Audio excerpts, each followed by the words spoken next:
Hi, this is Britt Dahlbeck, and this is my video blog for Counseling 546 Psychopathology. So, when we look at psychopathology, what it is, our textbook does a really good job of explaining. It's the study of the nature and development and treatment of psychological disorders.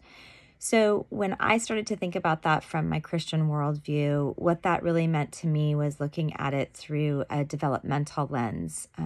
So, why do psychological disorders exist and why do they come about? And from a Christian worldview, it's because we live in a sinful world. I think this week, Dr. Dumont 2020, in her video, really did a nice job of explaining how we live in a fallen world. And because of living in a fallen world, we are going to have things that go wrong with us, both pathology in medical terms and then psychopathology within the mental health field, that we are going to have afflictions, both physical and mental.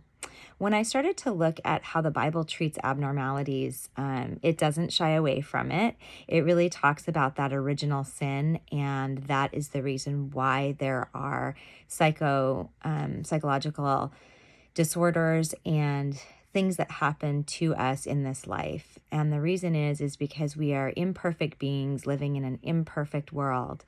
But our hope is in Christ, that He is our refuge, and that as believers, we believe that we will not live in this life forever, that we will live eternally with Him in heaven.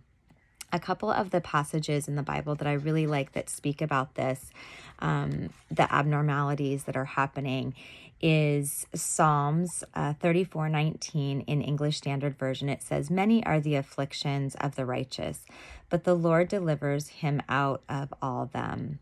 In John 16:33, it says, "I have said these things to you, that in me you may have peace.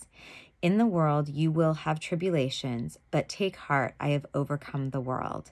I think that last part of that verse really says it all, that in this world we will have trials and tribulations. There will be things that go wrong.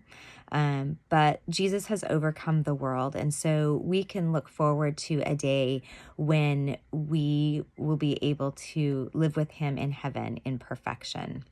When I looked at how the secular world treats abnormalities, it really looks at, okay, what is wrong with that person? So they treat it from a medical and scientific model, which would definitely point more towards the diagnosing and the treatment method for that individual person. It's very individualized, and I feel that sometimes that can be a detriment because people can feel that they have somehow done something to have whatever affliction they have. And I feel that that can be very isolating for people. The secular world also really looks at normalities opposed to abnormalities, and so they make a big distinction between the two. The interesting part when you look from a Christian worldview is that even normal is not perfect, and so it's kind of an interesting dynamic. Something that I am very hopeful about, though, is looking at the research in the last couple of decades that has been on spirituality and the importance of a belief in God in treatment and in just overall mental health. One of those articles that I found actually was Ross Marin et al. In 2013 did a study on, it was a test of faith in God and treatment. So the relationship of belief in God in psychiatric treatment outcomes.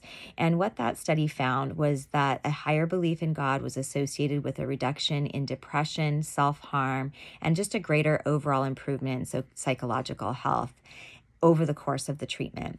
So what that's saying is exciting is not only does a spiritual and belief in God help us in treatment, but it can also help us in our everyday lives with our mental health and well-being. I think those are really important things for a counselor in training to know about. Thanks so much.